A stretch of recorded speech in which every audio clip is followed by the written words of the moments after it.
అవును. రెండవది అక్కడ స్థలం కొన్నారు. యెస్. దాంట్లో ఒక తేడా జరిగింది ఏంటంటే వీళ్ళు ఎట్లా సంపాదించుకున్నారు అంటే నేననేది అదే. దాన్ని దీన్ని ముడేసేయకూడదు. హ్మ్. వీళ్ళు ఎలా సంపాదించుకున్నారు దాంట్లో తెలివిగా ఒక ఎకరం 10,00,000 ఉంది. హ్మ్. వీళ్ళు ఆడతారే మనం ఏ ఏరియాలో తీసుకోవాలి ఇప్పుడు మనం 100 ఎకరాలు కావాలి, 500 ఎకరాలు కావాలి ఇన్ని ఇళ్ళంటే. కాబట్టి ఓ ఏరియా చూసుకుని హ్మ్. కొనమని చెప్పేసి ఎమ్మెల్యే బంధువులతోనో, బినామీలతో లేదా హ్మ్. వాళ్ళ మనుషులతో ఒక ఏరియాలో కొనిపిచ్చేశాడు. హ్మ్. 5,00,000కో, 10,00,000కో తక్కువ ఉన్న రూట్ హ్మ్. చూసుకుని. హ్మ్. హ్మ్. అవును. చేసి తర్వాత ఎమ్మెల్యే చేతిలో ఉంది కాబట్టి ఎక్కడ అనేటువంటిది ఆ ప్లేస్ అని అనిపించాడు. ఓకే. దాంట్లో ఏం చేశారు నాకు బాగా గుర్తుకొచ్చింది మొన్న బాబు గారు అన్నాక నాకు గుర్తుకొచ్చిన పాయింట్ ఒకటి.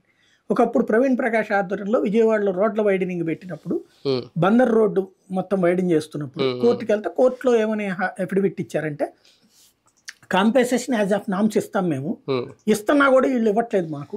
ఓకే. అందుకోసం ఏం చేశామని చెప్పాడు. హ్మ్. అయితే మాకు కాంపెన్సేషన్ ఇవ్వమన్నారు. కాంపెన్సేషన్ ఒక రూల్ ఉంది. 2 రకాల పద్ధతులు ఉంటుంది. ఒకటి ఏంటంటే డైరెక్ట్‌గా ల్యాండ్ కాస్ట్ గవర్నమెంట్ ఫిక్స్ చేసిన కాస్ట్. హ్మ్. ఇది ఒక పర్పస్. హ్మ్. ఇది మామూలుగా మనం రూ. 10,00,000 ఒక వాల్యూ ఉందనుకుంటే 3,00,000 4,00,000 ఉంటుంది రిజిస్ట్రేషన్ వాల్యూ. హ్మ్. కరెక్ట్‌గా చెప్పాలి. హ్మ్. రెండవది టెక్నికల్‌గా ఒక గేమ్ ప్లే చేశారు అప్పుడు. హ్మ్. Highest registered value okay. హ్మ్. అని ఒకటి ఉంటుంది. హ్మ్. ఈ రెండిట్లో చూజ్ చేసుకునే ఆప్షన్ ఇచ్చేవాడిది. హ్మ్. ఎవరు కోల్పోతున్నాడో వాడిది. అంతే కదా! హ్మ్. ఒకళ్ళు ఏం చేశారు 5 గజాల స్థలం